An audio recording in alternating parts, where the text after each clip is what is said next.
So, Parth, what have you been eating? I recently had tiramisu from Costco. Oh, was it delicioso? It was. It came in a individualized serving size, and we've been getting it for a few months now. It's a fun little treat to have after dinner. Are you nourished? Very. What about you, Trent? Oh, me? I went for a long hike this morning, and then I was very tired, and so all day I was thinking about tomato soup and grilled cheese. So I came home and I constructed just that. Um, Wow. What a little chef you are. yes, I'm a culinary genius. But the complications arose. Have you ever used an electric stove? Yes.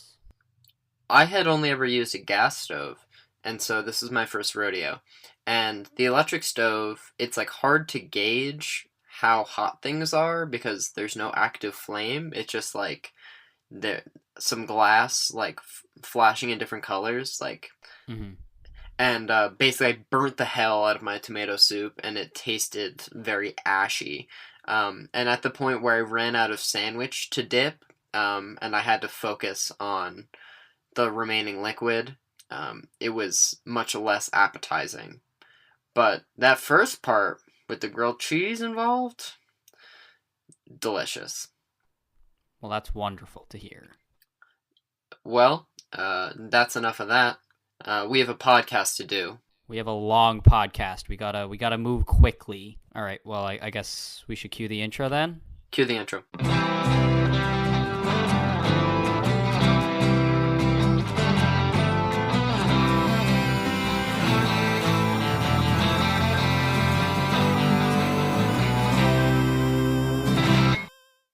Welcome back to Craft Services, the podcast, where we talk about the movies. Each week we discuss a different film and hopefully have an interview with a crew member of that film to talk with us about their experience. This week we're going to be talking about Christopher Nolan's 2000 film Memento. With us we have one of its actors. He played Sammy Jenkis. Stephen Tobolowsky. Parth, was this a good interview? Did we enjoy his company? I would say, and Trent, hear me out on this. I think this might be our best interview. Yeah, this is a huge episode for us. So, It's our first actor.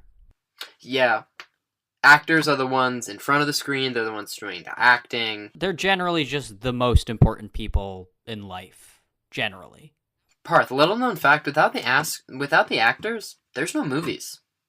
Is that what you want? Do you want to live in that world? I don't. This podcast doesn't exist without movies. This podcast doesn't exist without yours truly, Stephen Tobolowsky. So, with that transition in mind, We'll cut to our interview. Please enjoy.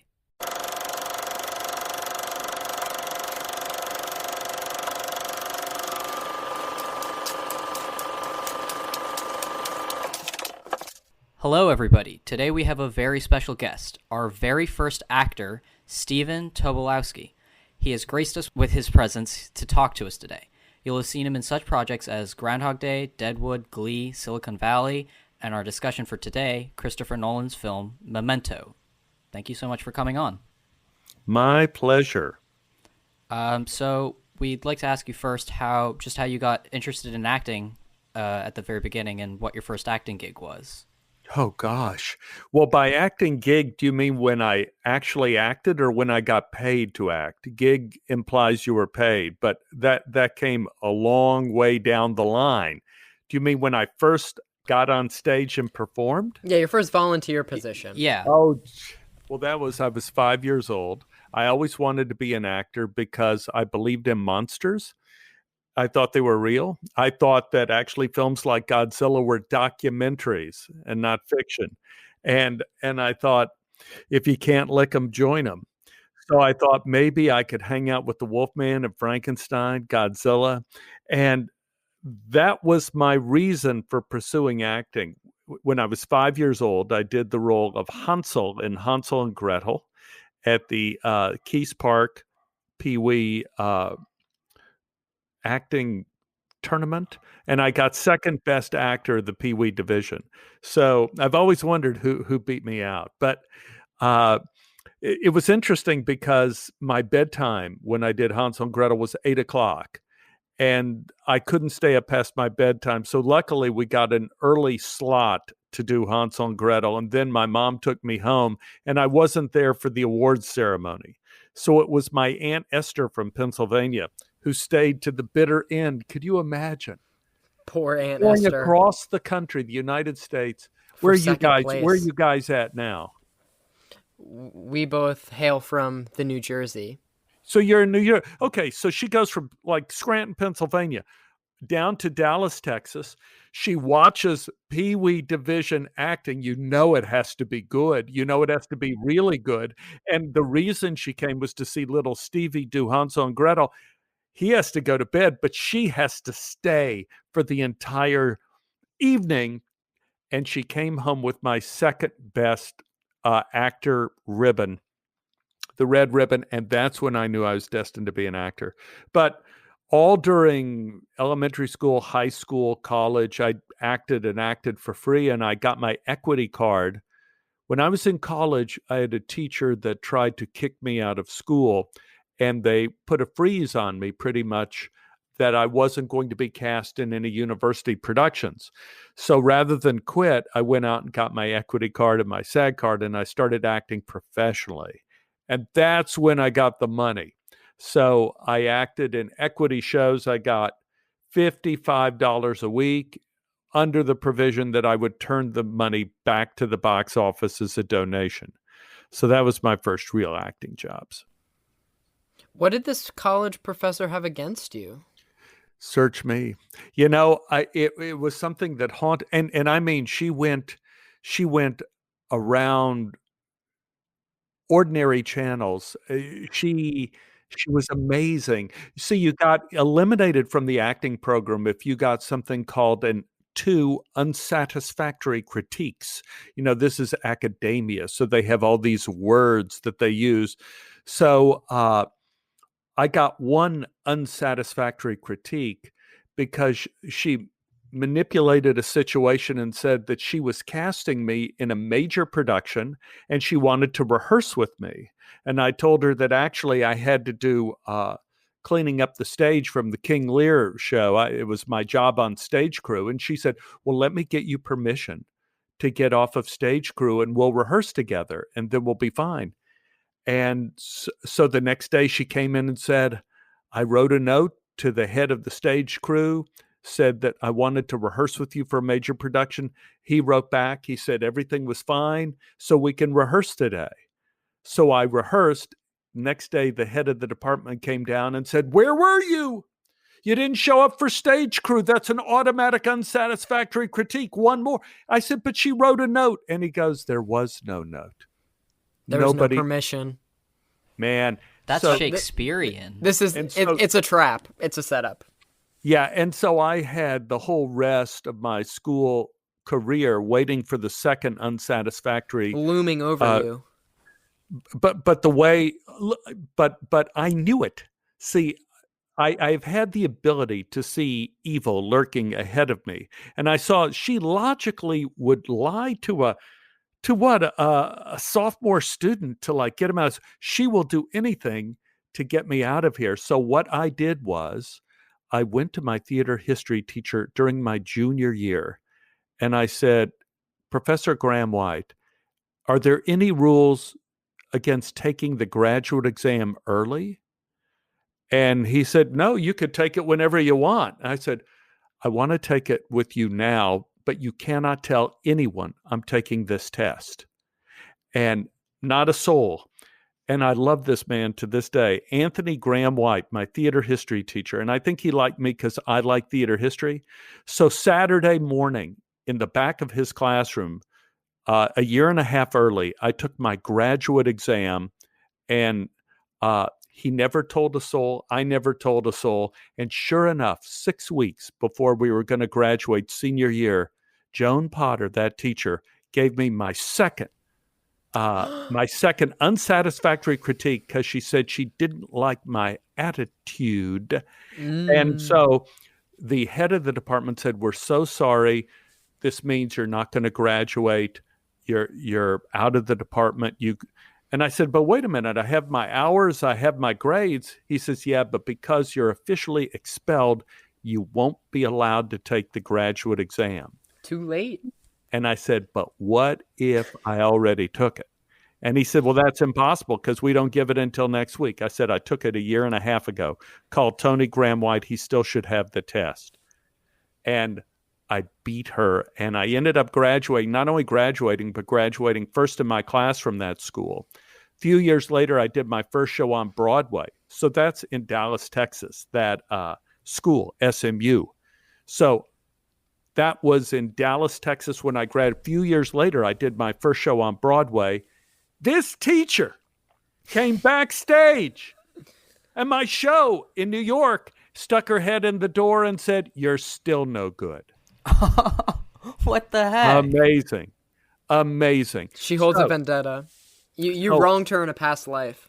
But who has the last laugh now? I wronged her in a past, so I felt a little like Liam Neeson in Taken. Saying like, if you leave me alone, everything's going to be all right. But if you don't, I've acquired a certain set of skills. And I will find you and I will kill you. I will find you. And I will end up with so many more credits than you ever had. Yeah, so that was my rocky, but it was looking back on it, it was good to understand that trust no one except yourself. Do what you have to do to succeed, and move forward. Don't believe other people, the good intentions of others. It's a harsh view of the world, but showbiz. She's your J.K. Simmons from Whiplash. She's my J.K. Simmons. So what was your first Broadway production, the one you were talking about? The Wake of Jamie Foster. This was written by Beth Henley. It starred Susan Kingsley. My girlfriend in the show was a young actress named Holly Hunter. We had done the show in Hartford, Connecticut, and in that production, Amanda Plummer was my girlfriend. Look at you. Hey man, me and the odd women, and the odd beautiful women, and Time Magazine.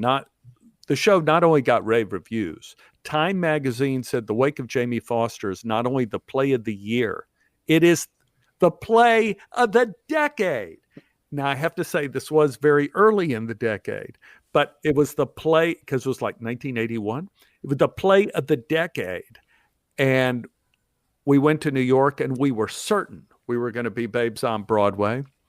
But it was one of those cases where we got standing ovations during the previews, the 3 weeks of previews. And then opening night, Frank Rich in the New York Times said, "Party's over, kids." And he destroyed the play. You had your fun. And so we had to finish out it back in New York at that time. I think the playwright had to do 28 performances to retain the rights to her play. And so we had to finish out our run with people reading the New York Times before we started the play. And now they were convinced they were watching the worst show in history. Totally different experience. But that was the first play I did on Broadway. So pivoting a little bit, our movie for today is Memento. You played Sammy Jenkis. Yeah. What was that like? How'd you get involved? That was insane. I got a script of Memento, and I thought it was like a joke script. You guys, you know a lot about film scripts and how film scripts are created? As much as freshmen in film school know about film scripts. What would you say the average length of a first draft film should be? 120 pages. 120. That's the standard answer, 120. And that is because that format is very clear. Each page represents a minute. Yeah. That's 2 hours. That's why the indentations are. And producers are going to want you to bang that 120 down to the high 90s before you shoot. So I get this script for Memento, and I don't remember the exact page count, but it looked like War and Peace. It was about yay thick, something like 300 plus pages. And I'm going like, oh my God. So usually this screams out amateur night. You know, when you get a script like this, they go like, hey, it's not, we're not in the hundreds. I mean, this is going to take me forever to read this script. This is crazy. So I start reading this script and I'm about halfway through, and my wife came through the bedroom and she says, is it as bad as you think? And I go, well, it really pisses me off. And I go, and she goes, why? I said, well, right now it is phenomenal. And I know that the writer, whoever this writer, Jonathan and Chris, you know, these writers, I know they're going to let me down at the end. They can't keep this going. I got to the end of the script. I threw the script across the room, and Annie said, terrible. And I said, quite probably the greatest script I ever read. This script is so good. And the reason it was so long wasn't because they were violating the protocol of writing a screenplay, but they were so specific, Chris and Jonathan, they were so specific in writing the exact camera shots into the script to let you know this shot begins looking exactly like the previous scene. There's going to be a low angle camera shot going over the shoulder. We see the exact, they're wearing the, and you, so the picture was painted that what the hell is going on with time? Yeah, they had already put the shot list in the screenplay. So it was mind-boggling. So I called up my agent and I said, I'm going to shut this window just a second. Just take a second. Here we go. So I called up my agent and I said, I have to have an audition for this movie. It said Sammy Jenkis. It was the part they wanted me to read for. And I said, well, I just have to go in and see Chris. There's nothing really I could do for Sammy Jenkis. You know, he doesn't have much of a part. They wanted me to read some little bit of the part, I guess, when I'm getting the electrocuted, the test, or going like, God, what the hell, whatever that was. So I went in and I met with Chris and I said, this is one of the most phenomenal projects I could ever imagine being a part of as an actor. And I said, you're going to have a lot of people in Los Angeles that want to be in this movie. But my case is this. You're going to meet a lot of good actors, but I'm the only actor you're going to meet that actually has had amnesia. And Chris goes, what? You had amnesia? I said, I had amnesia. I said, I had experimental surgery for a kidney stone. And what they did is they gave me a general anesthetic, and I'm like 6'3", and I weigh like 200 pounds. So they give it to big guys. The idea was to give it to these drugs to where you still feel the pain, but you forget. You forget the pain. So they can give you orders. They could say, walk down the hall, jump on the operating table, lie down, and they don't have to have orderlies carry you. That was the idea. But the problem was, like any general anesthetic, it takes several days for it to work out of your system. So I had the kidney surgery. It all went well. Thank you very much.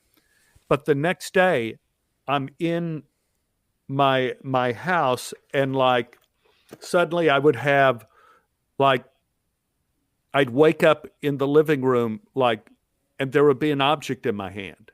And I had no idea what I was doing, what the object was, how I got there, if I was taking this someplace or putting it down. I'd be like born this moment, and I'd have half a glass of water in my hand. And I didn't know if I had drunk half of the water or if I was going to the kitchen to refill it. One of the worst was I was in the bathroom. I was standing over the toilet and I was holding little Steve. And I'm standing there, and then my wife yells from the other room. She goes, you finished 10 minutes ago. You know, you're done. Zip up. How long did this go on? Several days? It went on for about 3 days. And like with general anesthetic, it's a little bit less each day. But I knew what it was like to have amnesia. That's exactly what Sammy Jenkis goes through. Exactly. You were built for this role. And it's just, and so the issue is, you are reborn every second. It isn't that you forget. You have no actual grasp on any reality you just had. So in a scene where I'm giving Harriet the shots, it's that I have to continually start over again. I have no inkling that I've already given her 1 or 2 shots. I have no knowledge of this, which makes that scene extremely horrifying. And it turned out to be the most, I would say to this day, the most difficult, except doing maybe the live show with the Jeffersons. The live show was like a blood sport. That was difficult. But shooting Memento and playing Sammy Jenkis was the hardest part I ever played, because the tendency for the actor is to act, and to act like, where am I? To kind of shape the scene to do whatever. And I had to completely trust Chris and just go like, I'm just going to do what I do, of continually forgetting and continually being reborn. And it ain't going to make any sense to anybody watching it. And you just had to trust that was going to work. Yeah, but it's perfect. Like, you pulled it off. You just look like a blank slate every time you sit down. Blank slate is the difficult thing to have an actor do on screen, because they never want to do. And another thing too, that you're told to emote. The difficult thing is that Chris wanted lots of coverage, and so the difficult thing is, the actor playing Sammy Jenkis, is that you can't pretend you can't remember. You have to not remember.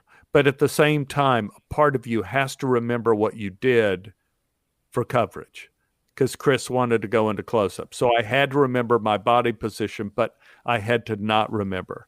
And that was extraordinarily difficult to do. But it's a great film. That sounds amazing. Just sort of going off of Chris Nolan, what was your relationship with him like? And I've heard that he kind of shoots very quickly, doesn't do too many takes, and I was just wondering what your experience was like, especially given that was his up-to-date second film.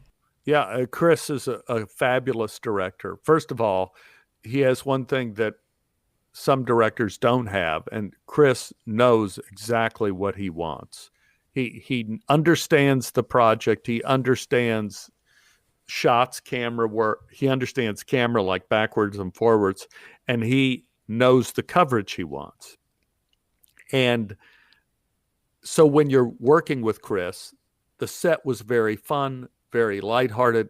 We all had a great time shooting it. It was a great set to be on. There was a lot of fellowship, and we all felt we were working on a great project, and we loved it. And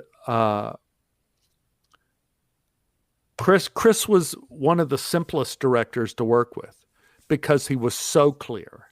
He was so clear as to what he wanted. He could tell you specifically what he wanted and what he wanted to see, and let you do your part. And he was very open to whatever you wanted to do. So, for me, I remember when we finished that movie, my thoughts were, people are going to hear about this young guy, this Chris Nolan. He's gonna make a name for himself somewhere down the line. Terrific, and 3 cheers for Chris for all of his success. Just terrific. So we read online that your dialogue was improvised. Is this the case, or has the internet misinformed us? No, I think a lot of it was.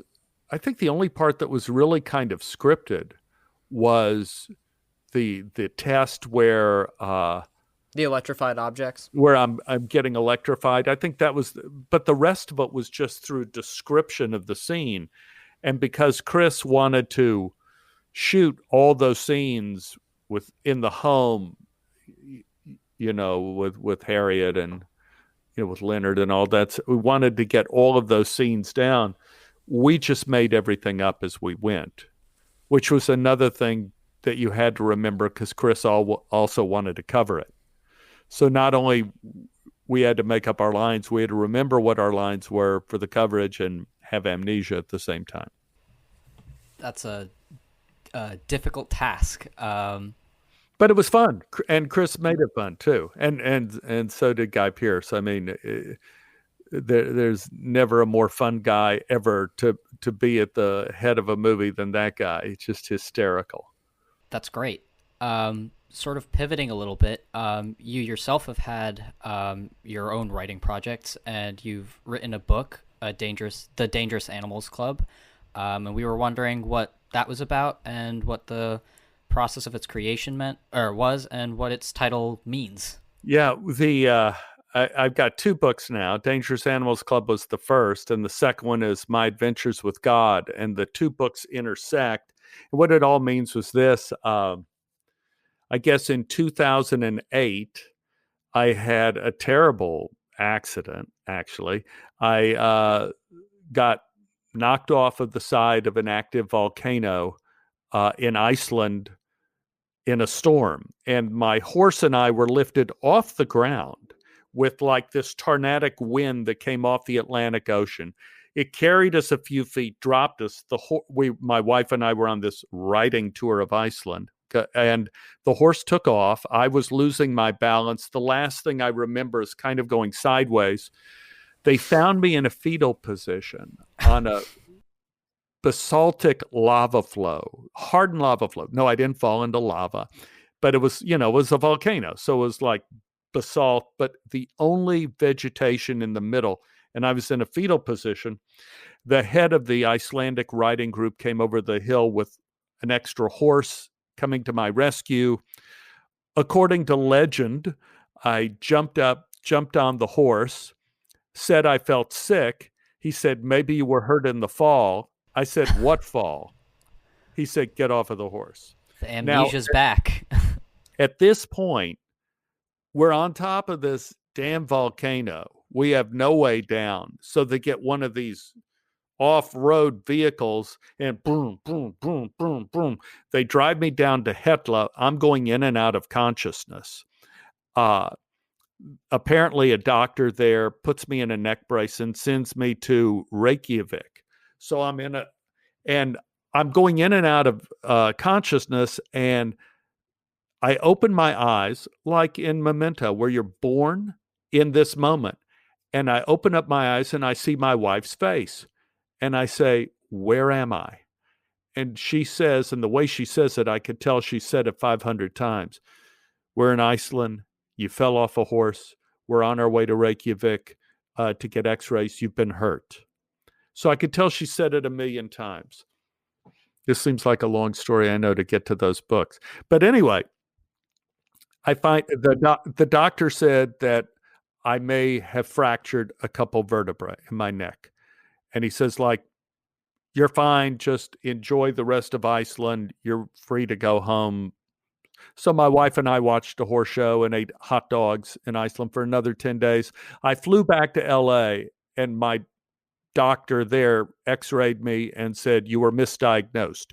You have a fatal injury. Your neck is not fractured. Your entire neck is broken. 5 vertebrae, multiple breaks. The only reason you're alive is because most people have a curve of their spinal cord like so, their cervical spine like so, and yours is the opposite.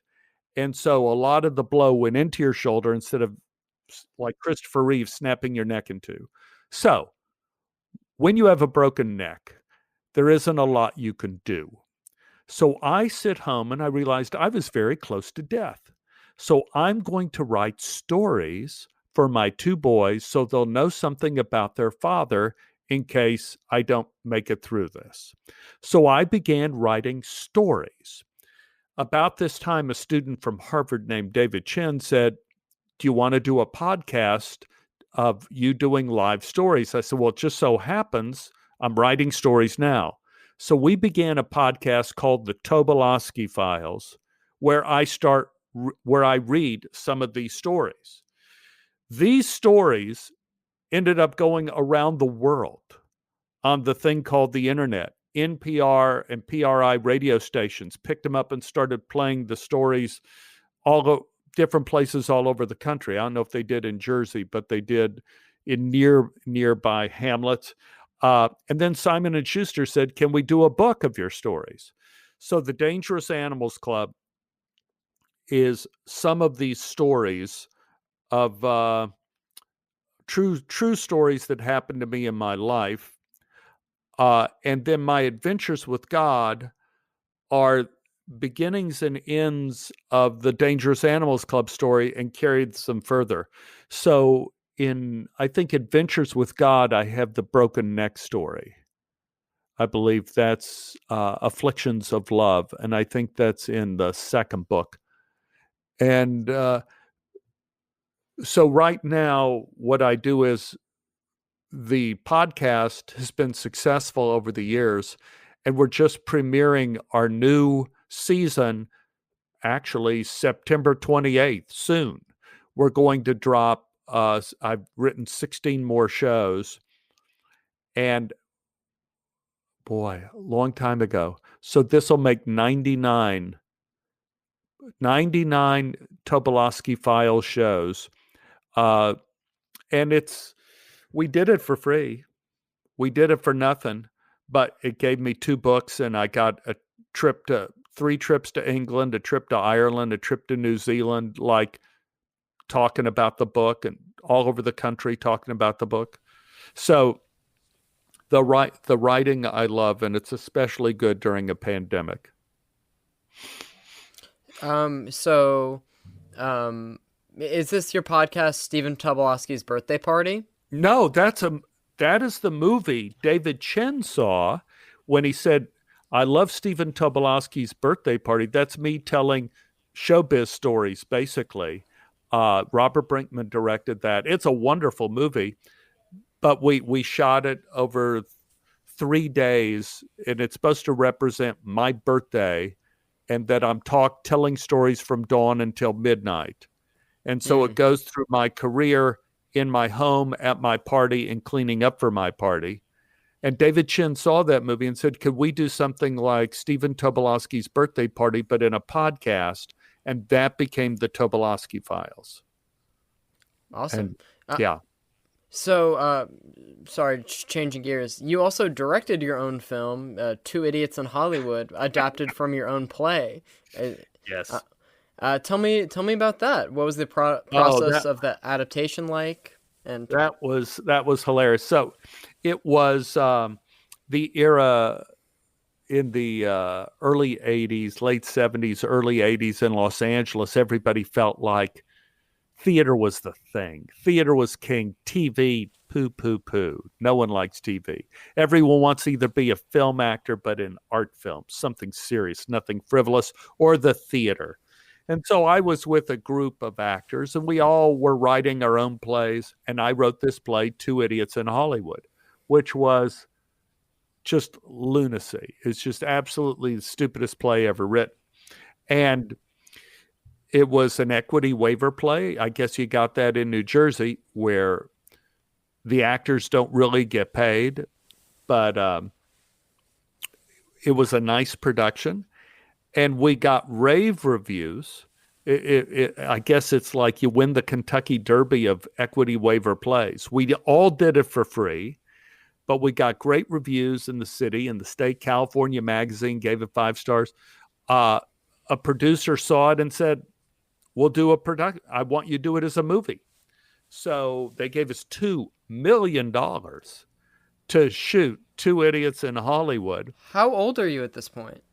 Oh, God, I felt like I was 100.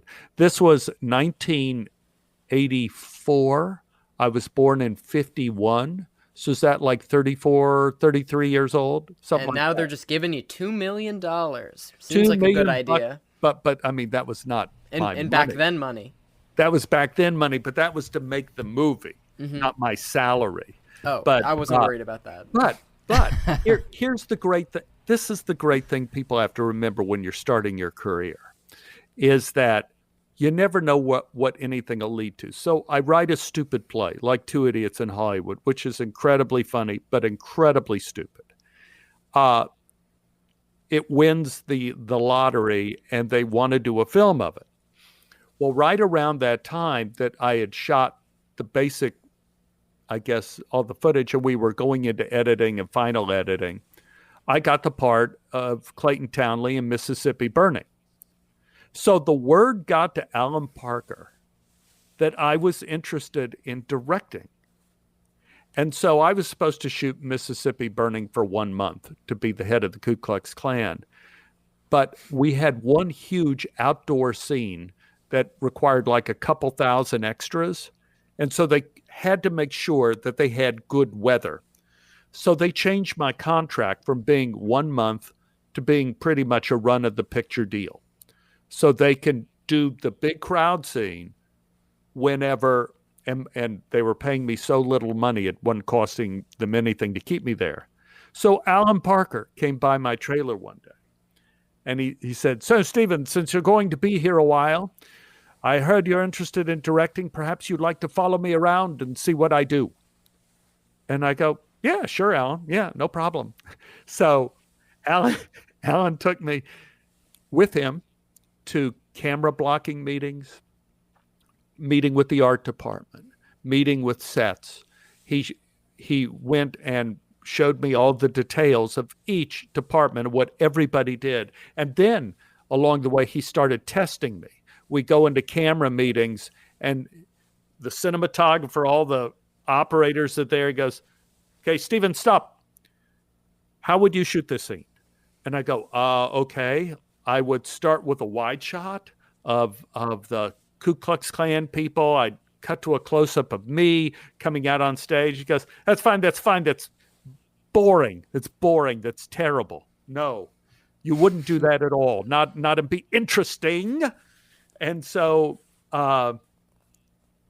if you remember that film, Mississippi Burning, it begins with an FBI guy sitting on the front of his car, reading like a comic book, close up of him. And then you begin to hear me talking in the background on a microphone.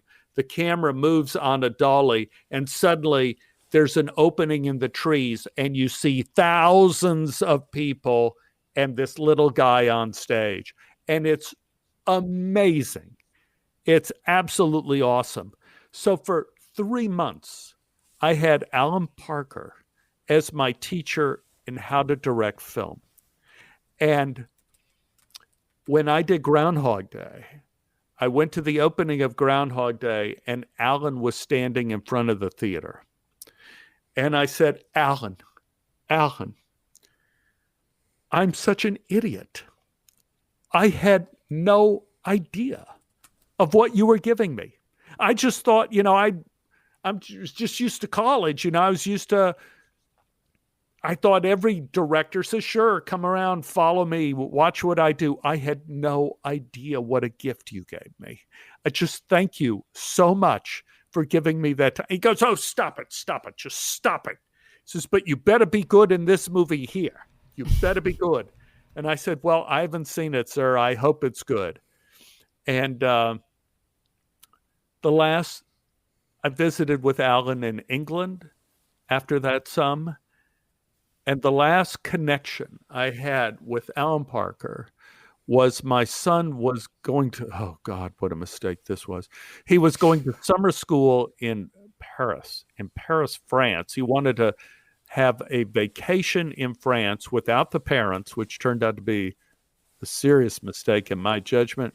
And so we went, Annie and I, my wife and I, went out for his birthday to celebrate his birthday in Paris, France.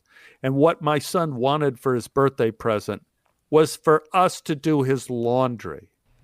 Well, let me tell you, Paris is not a good town to get your laundry done. They don't have laundromats like they have in New Jersey. They have like 4 of them in the entire city. So I have to take this huge bundle of laundry on a train. Following Because it's his birthday wish.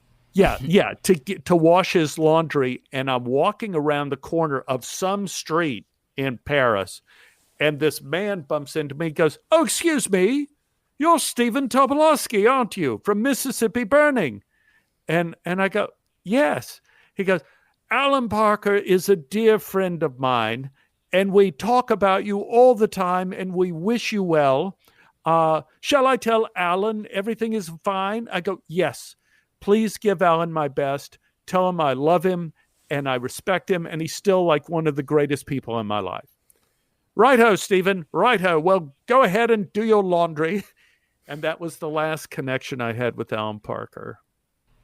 That's amazing. There are much worse people to have taught you directing than director of Pink Floyd's The Wall. Oh yeah. You gave us a great segue because we wanted to talk about Groundhog Day and what that experience was like and what shooting with Harold Ramis is like. If you could speak on that. Yeah, it was terrifying. I was working on another film at the time called Calendar Girl, and the trick with Calendar Girl was we had the same line producer as Groundhog Day. And what the line producer does is they are responsible for organizing the schedule. And because we had the same line producer, Groundhog Day was not able to abide by SAG rules in giving me a certain amount of time in between one project and another.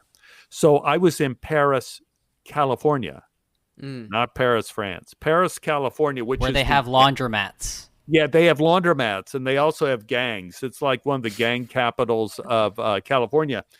And I was shooting Calendar Girl, and then I had to go shoot Groundhog Day the next day. So according to SAG, you're supposed to have 12 hours or whatever, 12 hours from set to set. But because I was working on a different project, but with the same line producer, I finished Calendar Girl at about 2:30, took the long car ride from Paris, California to LA, California to get my flight to Chicago. And then my car trip, I ended up getting to Woodstock, Illinois, where we were shooting at about 3 a.m. And we were first up. Bill and I on the street, first up at like 6 a.m. So that means I'm going to have 2 hours of sleep, maybe, if I don't have those lines running through my head. I was scared to death. And it was the first thing they shot in Groundhog Day was one of the street scenes. In the original script, I think there were 9 different days, but several different street scenes. I think in the movie there ends up being like 3. But there ended up being, originally there were several. And so Harold comes down to introduce me to Bill. And I loved working with Harold. When I auditioned for the part, Harold read with me. He didn't have a reader read with me. He read with me. Many years later, Harold said, like, "Well, I thought it'd make the actors feel more comfortable because I'm a actor myself, so you get to read with a real actor." I go, "Yeah, but you're also our boss. You're like the director, so it's really tense, reading with you." And I asked him, I said, "So how did I get the part in Groundhog Day?" Because when I came in and I found out I was reading with Harold, I kind of apologized. And I said, "Harold, I'm going to be kind of broad when I do this, because I feel it's always easier to go smaller than to go bigger. So I'm going to be," he goes, "Do whatever you want to do." I was licking his feet. I was zipping and unzipping his fly. I was straightening his tie. I was doing all this stuff. I was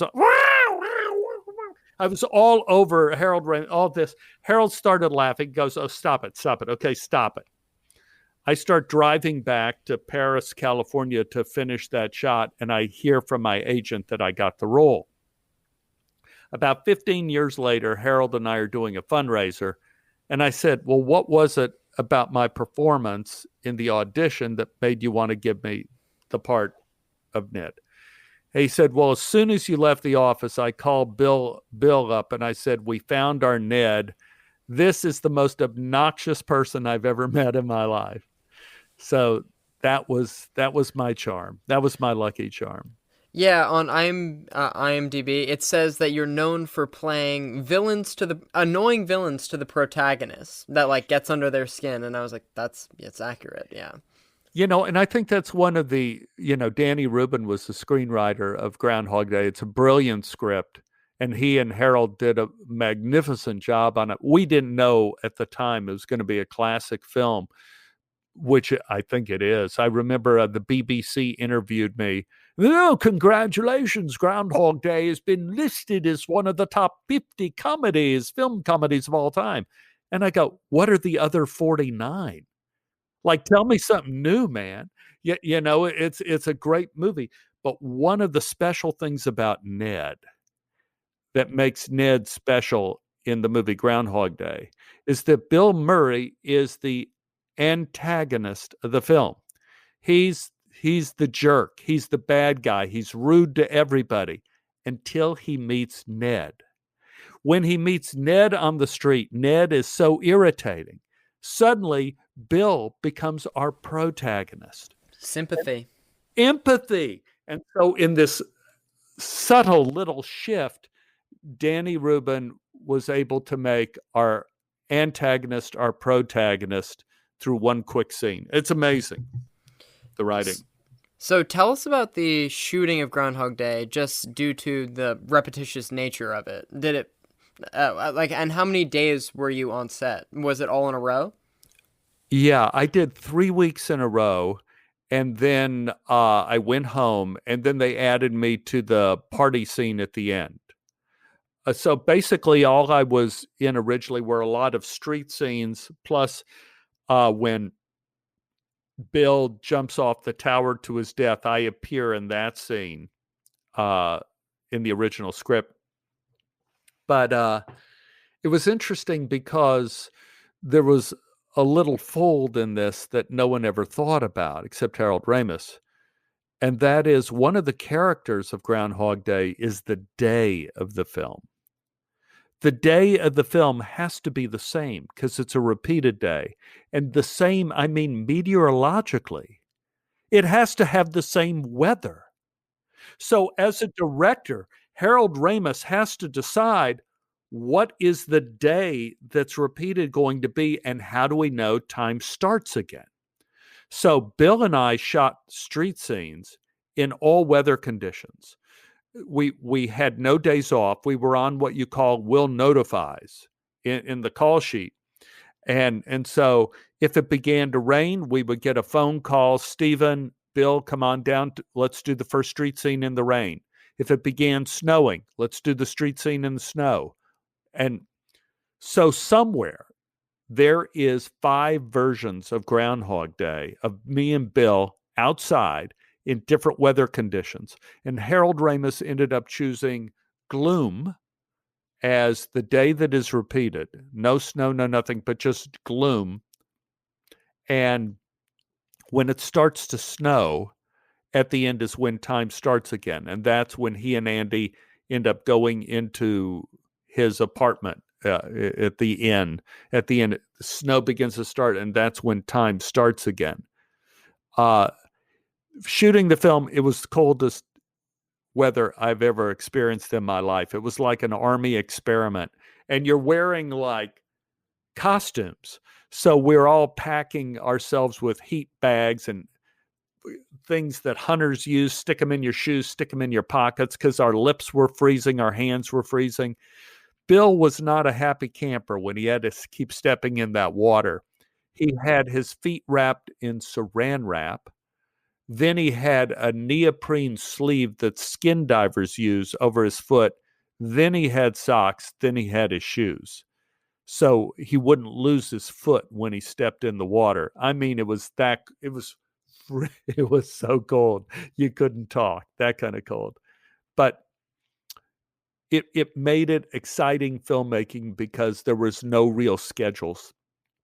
I think the most exciting moment for me was we were shooting that first week, and at the end of that first week, Harold Ramis was shooting a big set piece of when Bill discovers time is stopped for him, and he has no consequences. And so it was a piece where Bill looking in the mirror and going like, "Oh, this is great," and he spray paints the wall at the inn, thinking like. Then it cuts to him chainsawing furniture in the inn, in half, like chainsawing. Then he's like buzz cutting his hair into a mohawk. All of this stuff, just ridiculous. It took about 2.5 days to shoot. Harold Ramis saw the footage and threw it away. And if you are into making film, you know how expensive that decision was. And it's your first week of shooting when the studios are looking over your shoulder to see how are you spending our money. He takes the big set piece, the turning point of the film, and throws it away. And instead, he comes back with Bill is up in bed. He's writing something. Bill thinks. He breaks his pencil in two. Puts half of the pencil on the clock radio, half of the pencil on the bedside table. He goes to bed in the morning, Sonny and Cher is singing. He wakes up and the pencil is whole. And when I saw it with a full audience, people are gasping.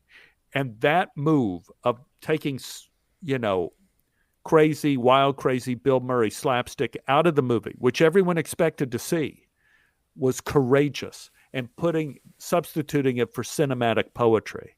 And at that point, Harold Ramis and Danny Rubin started rewriting the script, and we were getting pages hot off of the press, and we're going like, damn, this is different. This is magnificent. And Harold Ramis says, we have to decide what story we're telling. Is it just the story of somebody with no consequences? No, this is the story of how a man is responsible for the time of his life and the decisions we make in our life.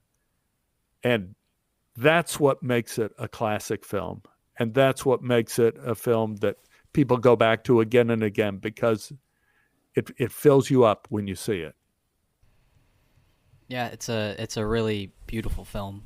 And it's, as you said, iconic. But it's not the only iconic movie you've worked on. If you'll excuse my segue. You also had a role as captain of the guard in Mel Brooks's Spaceballs, and that is one of my all-time favorite movies, and I would love if you could talk a little bit about that. That was probably the first real movie I did. I mean, I think I did a movie in Dallas, Keep My Grave Open, but when I came out to California, I was doing a play, because theater was the thing, right? I was doing a play at the Theater Center downtown with Bill Pullman. And Bill was starting his film career. We were doing this play, Barabbas. And so Mel Brooks came to see Bill in the show, Barabbas. And Bill was playing the lead. I was playing Pontius Pilate. The woman I ended up marrying, Annie, was playing Mrs. Pontius Pilate. And it was a wild and crazy and violent and amazing production. And after a show, Mel came up to me and says, "So we're doing this movie Spaceballs. Maybe you'd be right for a part. Would you be interested in being in the movie?" I go, "Are you kidding? I'll mow your lawn. I'll wash your car. I'll do whatever, Mel, if I could be in one of your movies. This would be a great thing for me."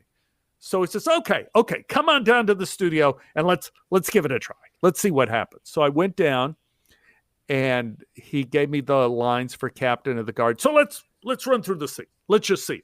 So we ran through it and he directed me a few times and says, make it bigger, make it cornier, make it, do this. So we did all that. He goes, all right, I'll give you the part. You'll have the part. So we'll shoot you on Monday.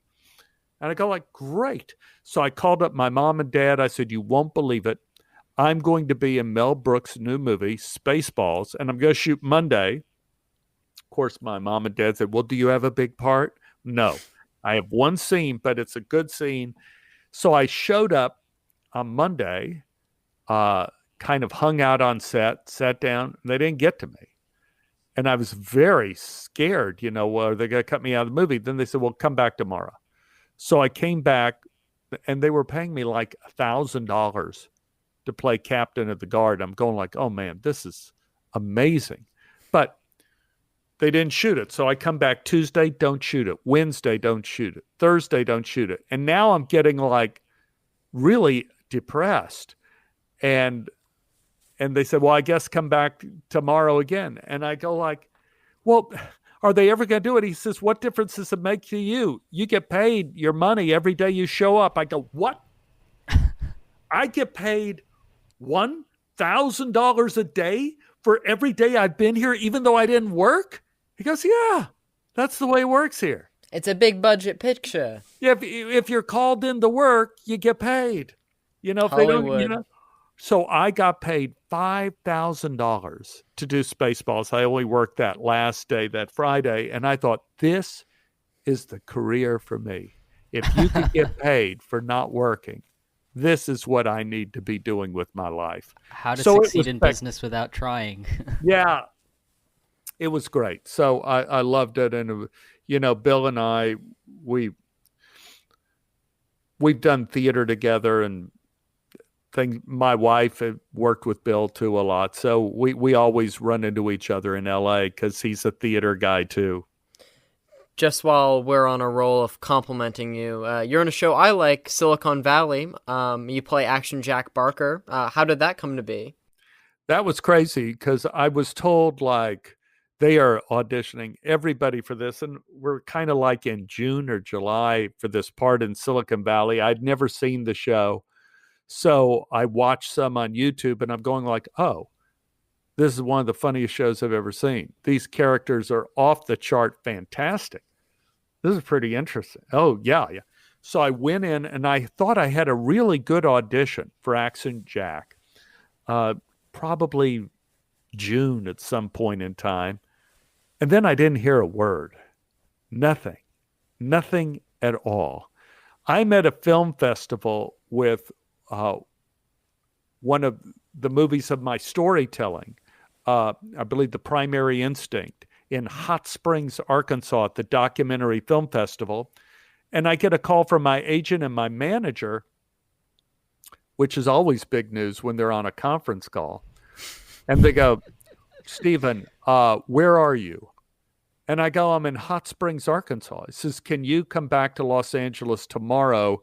They want to call you back and audition again for Silicon Valley. And I go like, that was months ago. It was October now. I said, I auditioned for that thing in June. I don't even remember what the show was about. I don't remember anything about it. They said, well, come in because they need to start doing this quickly. They need to shoot quickly. They have to decide. So I came in. My wife and I, we took a series of flights, if you could imagine, to get from Hot Springs, Arkansas to LA. I kind of am going over the script. There's no way I'm going to be able to learn it.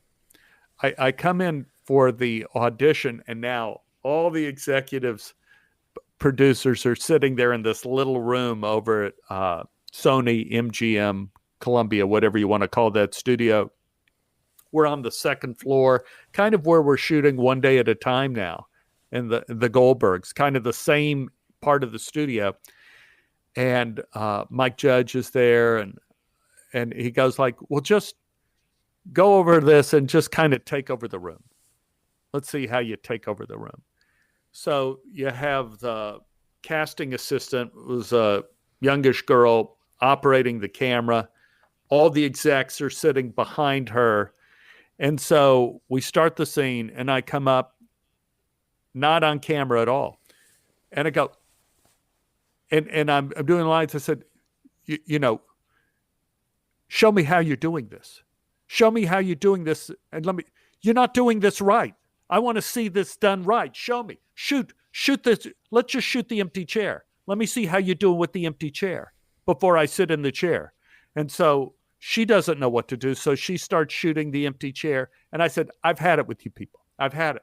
And I start doing the scene, and I grab her by the arm, and I take her out of the room, down the hallway, down the stairway, out of the building. And I'm saying, and the and you could hear the guys laughing upstairs as I'm leaving. You had taken over the room. I took over the room. I came back in there, and everybody is laughing. Mike's laughing. He said, well, let's work through some of the scenes and stay in the room. So we worked for about an hour. We went through various scenes. I started walking to my car, and my phone buzzed, and it was my manager. You got the part. Don't leave. You start shooting tomorrow. It's hard to not go back to Hot Springs. Hard not to go back to Hot. So I went over to costuming, and we shot 4 episodes in the next week of just my stuff because they had already finished that. But I loved that show. That show, great cast. And it was, God, it was, for me, it was like a party every time we shot. It was hilarious all the time. And yeah, what an ensemble cast. Yeah. And also, Mike Judge is awesome. Mike Judge is incredibly awesome. And he's done it all. I mean, he played rock and roll when he was younger. He worked at Silicon, he worked as a programmer or something in computers when he was younger. He's done all these things in his life. And Thomas Middleditch is probably maybe the funniest person I've ever met in my life. Well, he's the talk of the town right now with Middleditch and Swars, as I'm sure you've heard of. The thing is, it's so ironic. TJ Miller gets, on Silicon Valley, gets to be really the outrageous, hilarious person. Ehrlich. Yeah. And in between shots, TJ's was really kind of a very pleasant but very serious guy. Thomas, on the other hand, is playing the straight guy, our hero, our leading man. In between shots, he is bringing us to tears, ad-libbing all these different characters with different accents and different he's like got to be, he and Schwartz, those guys are hilarious. If you could see them, they're just hilarious. Just unbridled imagination. That's amazing. Another show you worked on that I promised 2 of my friends, Chloe and Claire, that I'd say their names in your presence, was Glee. And I'm a big fan of that show, and I was wondering what your experience on that was. Well, this kind of segues back. So I had broken my neck in Iceland. And there wasn't much I could do but write my stories in the backyard and read. There wasn't a lot I can do. And after 3.5 months, the doctor said, well, the bones would have knit, you would have been healed. And I get a call from my manager. They want you to go in on this new TV show, Glee. And I go, well, hell, I'm going in.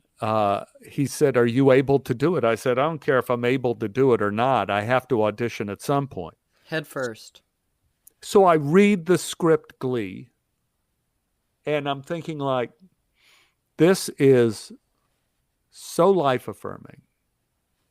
It is funny. It is joyous. I really incredibly dig this show. I was unable to drive at the time because of my broken neck.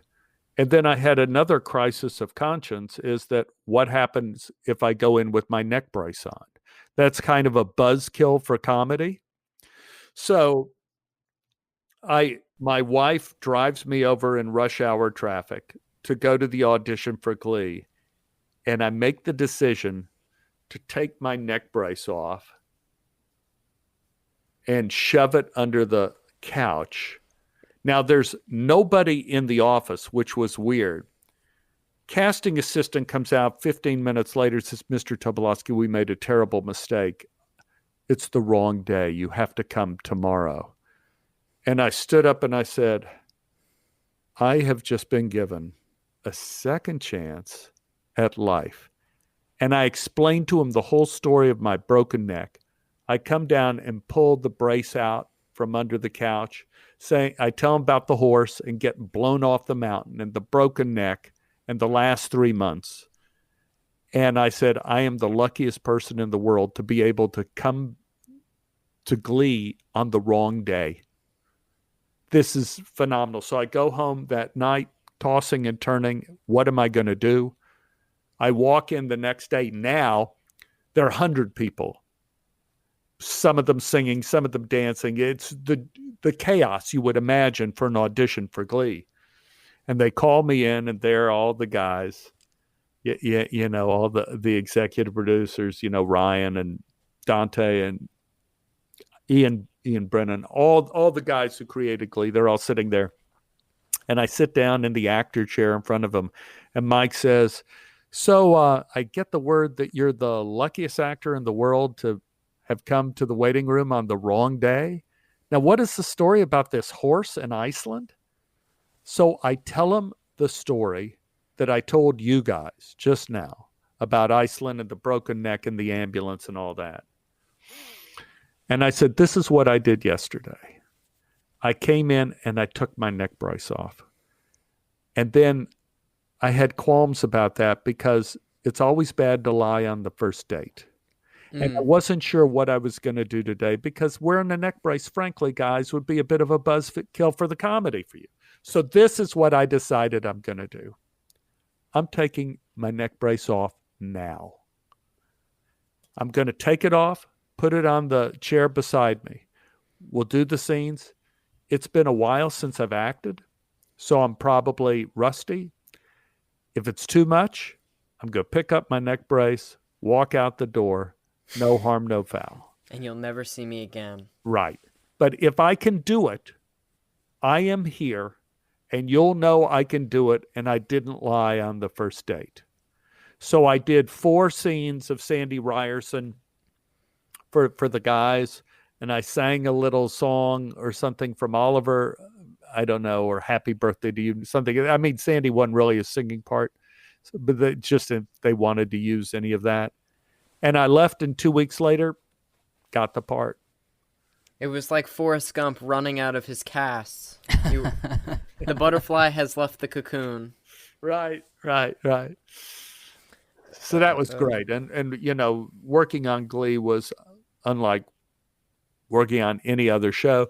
And the show is forever,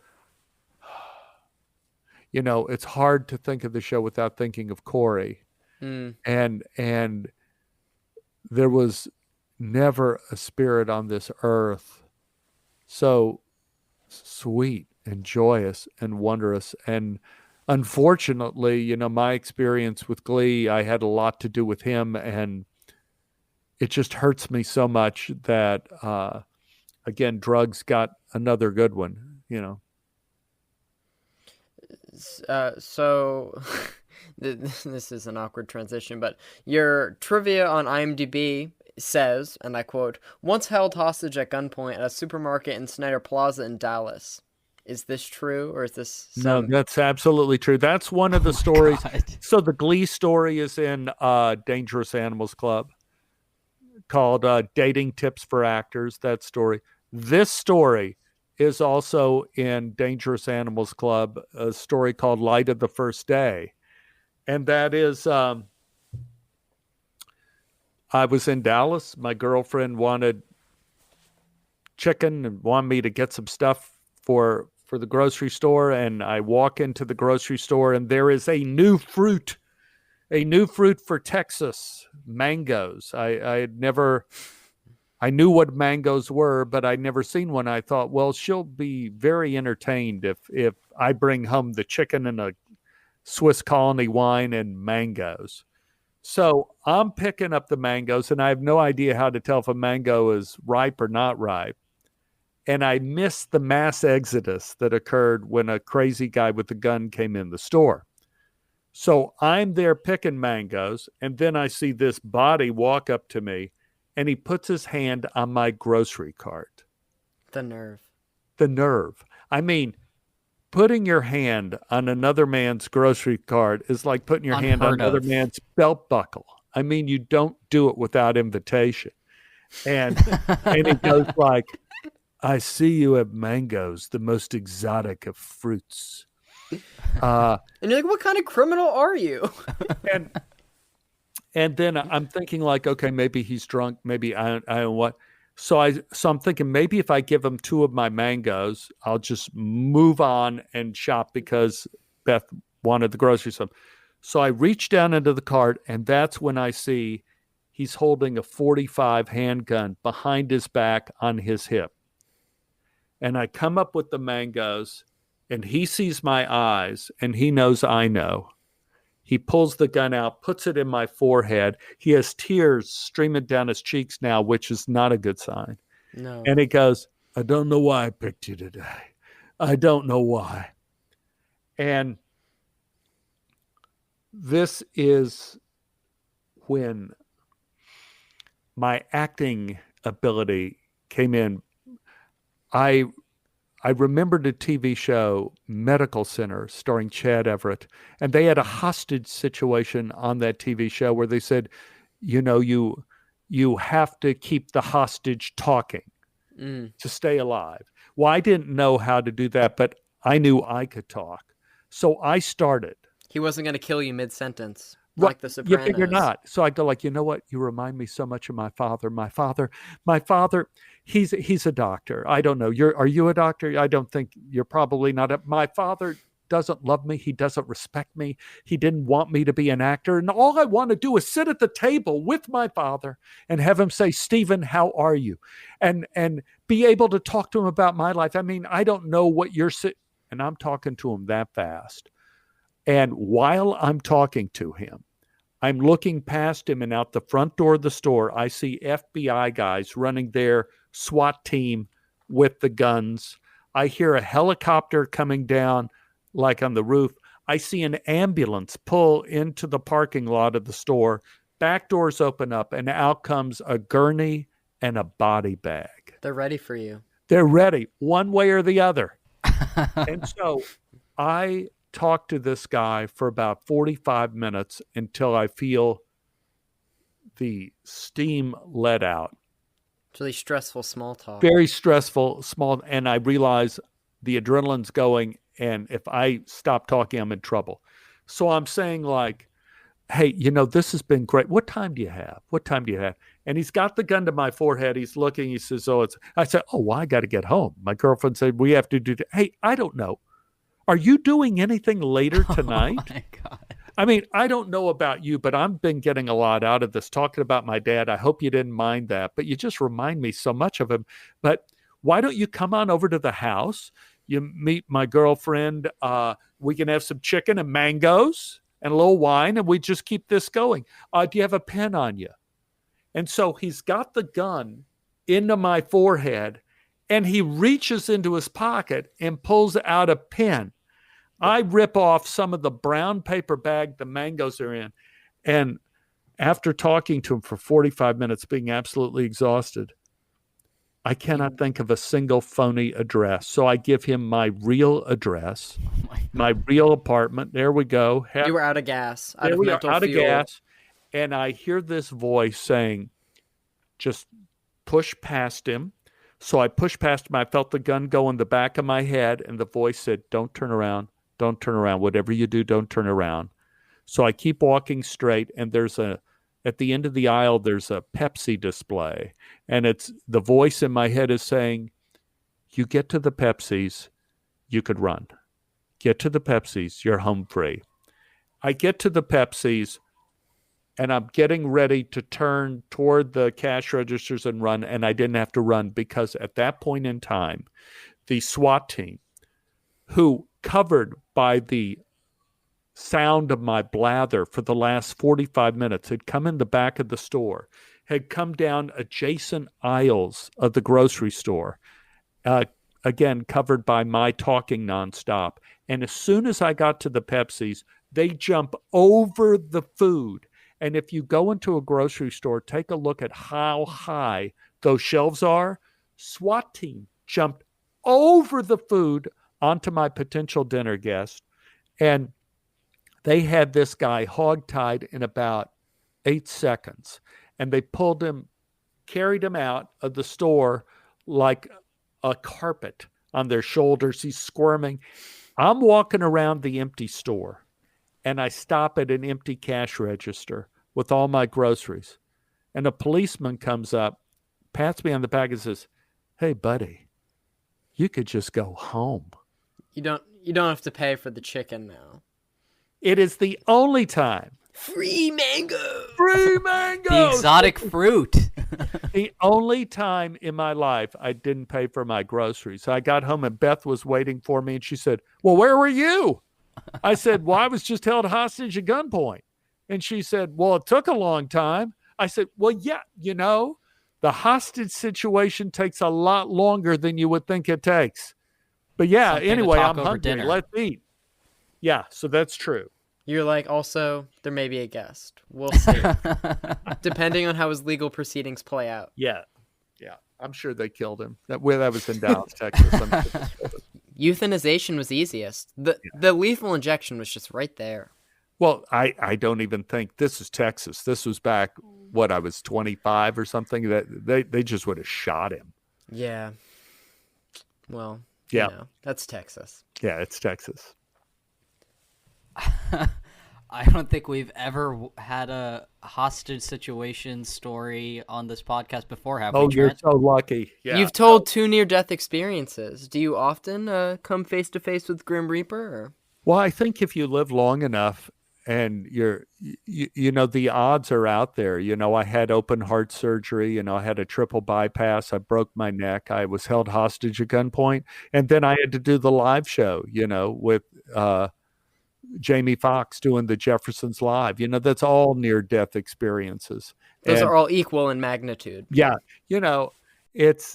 But I think people get in near misses with car accidents, or, they get drunk and they fall down the stairs, or there's so many ways, we're very hardy creatures, but we're also very fragile.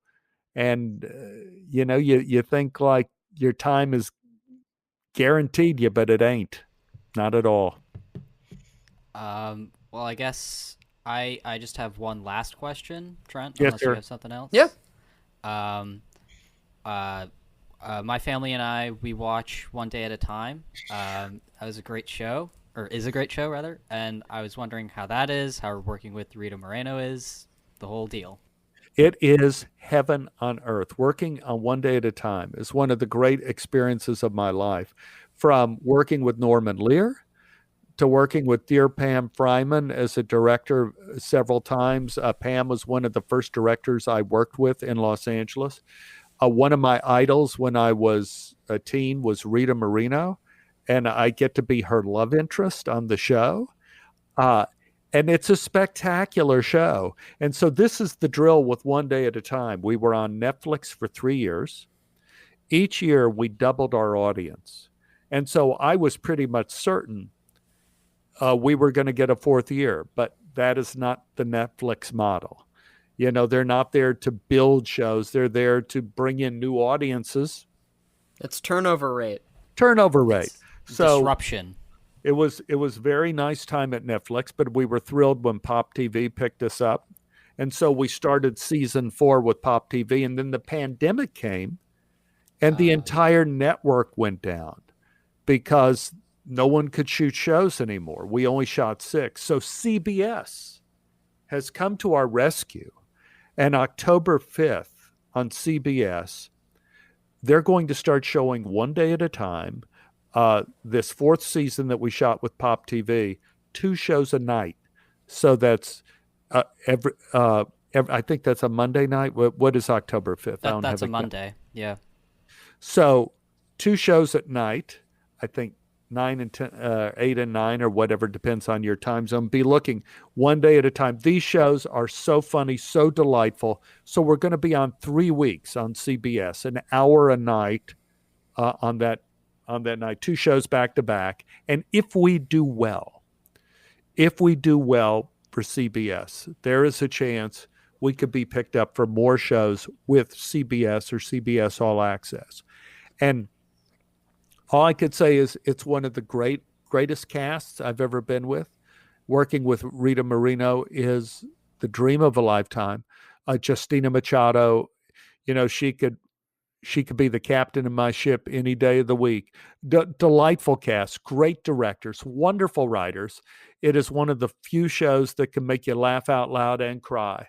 I adore it, and I got my fingers crossed for CBS in October.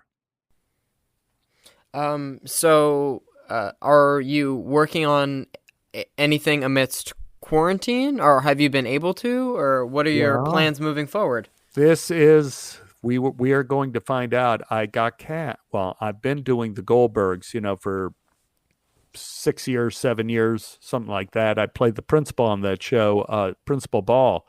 They asked me if I would shoot next week. So next week, we are going to test the COVID procedures. I get my COVID test Tuesday morning. Then I shoot Wednesday. We have social distancing in the makeup trailer everywhere. We rehearse with masks, shoot without masks. But I was always thinking principal ball scenes are very COVID friendly, if such a phrase could be used, because a lot of times the scenes are in a classroom or in my office, and it's usually two people. It's not a big group scene. And sure enough, we're at the beginning now of, I think, season 8 of the Goldbergs, and we have a principal ball scene. So I'm very thrilled. I'm going to be doing it. It's going to be a ton of fun, and we'll see. I'm nervous, everybody's nervous, but like Ann says, my wife, you got to go out there sometime. So I'll be on the boards again next week. How have you been keeping busy over quarantine? Writing podcasts and recording them. And it's been, thank God for that, because I've been going nuts anyway. But if I didn't have those shows to write, each one's about an hour long. And so we have 16 new podcasts this season. We'll drop one a week, but it adds up to being like almost 2 books that you would do with Simon & Schuster, the amount of pages of 16 shows. It's a lot of material, but I love this season. So that was very involving, and it made me feel like I wasn't dying, which is tough. COVID has made me realize really what social creatures we are. And it's not a matter of introvert and extrovert, but we get so many cues from watching people around us and what we're doing. And when you have no one to watch, you begin to kind of self-destruct. Your brain starts turning into mush.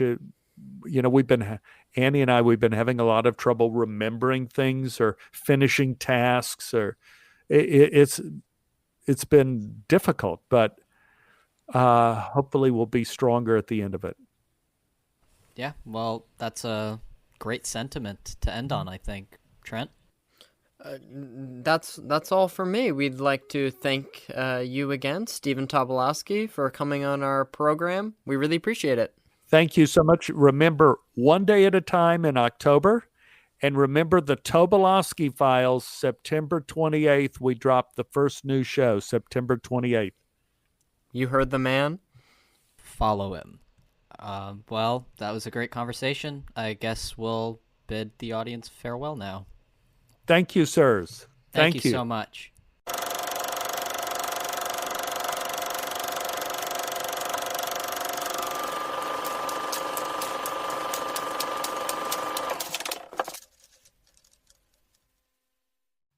Thank you again to Stephen Tobolowsky, our guest for this week. He was wonderful.